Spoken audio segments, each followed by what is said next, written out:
3, 2, 1, ρίξτε τις βόρες.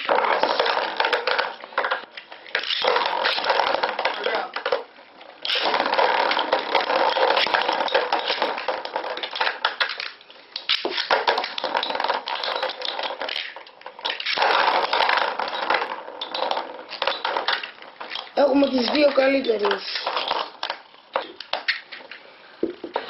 Και ποιος θα νικήσει?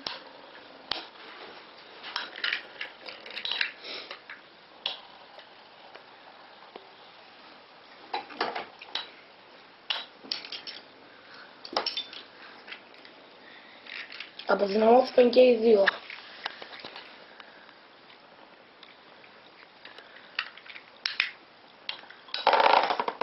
Και ναι!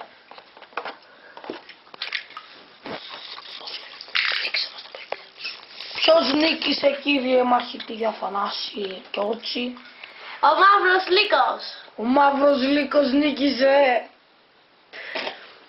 Άρα ο Μαύρος Λύκος είναι ένα από τα καλύτερα Beyblade. Ευχαριστούμε που μας παρακολουθήσατε και παρακαλώ γράψτε τα comments σας και subscribe.